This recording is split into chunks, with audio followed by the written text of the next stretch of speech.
The little ones? In a cozy old house at the edge of Maplewood Lane, there lived a family, or so everyone thought. But beneath the floorboards, behind the walls, and in the tiniest nooks and corners, lived a different kind of family. They were the Littles' tiny human-like beings no taller than a teaspoon. No one saw them. No one knew they existed. And that's just how they liked it. The Littles weren't afraid of the world above, but they understood it wasn't made for someone their size, so they adapted, quietly, wisely. There was Elder Thimble, the oldest of them all. His beard was white as cobwebs, and his voice carried the weight of 100 autumns. He taught the Littles how to listen to the creaks of the floor and how to read the rhythm of the house like a heartbeat. There was Lena, clever and swift, with a pouch of sewing needles she used as spears and tools. She was the brave one, always exploring, always solving problems when the world turned upside down.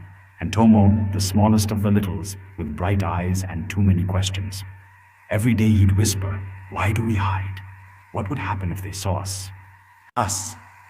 Elder Thimble would smile and reply, "It's not fear, little one, it's wisdom. Some things grow strong in quiet shadows." The Littles made homes inside teapots no one used, swung from curtain threads, and collected forgotten buttons as shields. Every crack in the house was a doorway. Every squeaky stair, a warning. When the big humans left in the morning, the Littles came alive. They used string to zip from one cabinet to another. They crushed stale bread crumbs into flour and heated drops of leftover tea for warmth. They used feathers as blankets, thimbles as bowls, and matchboxes as beds. But what made their life beautiful wasn't just survival. It was how they lived with purpose, kindness, and courage.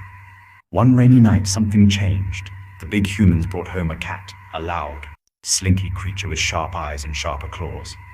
The moment it entered the house, the Littles froze in fear. Their world had just gotten more dangerous. "Will it find us?" Lena asked, clutching her pouch. Elder Thimble nodded solemnly. "If we're not careful, yes?" But Tomo, wide-eyed and curious, whispered, "Maybe it's not all bad." That week, the Littles adjusted. They stopped using floorboards that creaked. They traveled only at night. They built new tunnels through the walls using broken pencils and string. They adapted just as they always had. But one evening, Tomo spotted the cat stuck in the laundry room. The door had slammed shut, and it was meowing scared, cold, and alone. Tomo's heart tugged. "She's just a creature like us," he whispered. He ran to Lena. "We must help her." Lena frowned. "She's a danger." But Elder Thimble raised a brow. "Sometimes, courage is choosing kindness, even when you're small." That night, the Littles crafted a clever plan. They climbed onto a shelf, tied a string to a coat hook, and used a bottle cap as a pulley. Tomo, the lightest, slid down the string and nudged the door open using a spoon wedged into the corner. The door creaked. The cat peered out, confused. Then, she walked away free. The Littles scattered, hiding in teacups and behind curtains. But she didn't chase them. She simply blinked, flicked her tail, and left. That night, the Littles felt braver than ever. Not every day was peaceful. Once, the vacuum roared and nearly swallowed their pantry. Another time, a pipe burst, flooding their hall like a river. But the Littles never gave up. They patched leaks with chewing gum.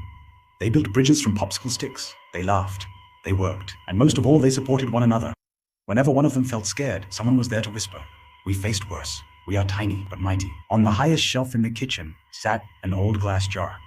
Inside was nothing, at least, to human eyes. But to the Littles, it held their most precious treasure, memories. Inside were scraps of string from their first tunnel, a piece of cloth from a doll's dress they turned into a flag, a tear-shaped droplet of candle wax that lit their darkest days. Tomo asked one day, "Why keep these?"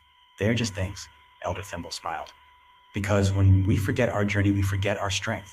One summer afternoon, the big humans moved away. The house fell silent. For a moment, the Littles feared they were alone in the world. But Elder Thimble gathered everyone and said, "Now, this house belongs only to the wise. We have lived here with heart. We have turned danger into peace, fear into friendship, and tiny spaces into vast kingdoms. We are the Littles, and this story, our story, will be remembered." And that night, under the glow of a full moon, the Littles danced atop the windowsill.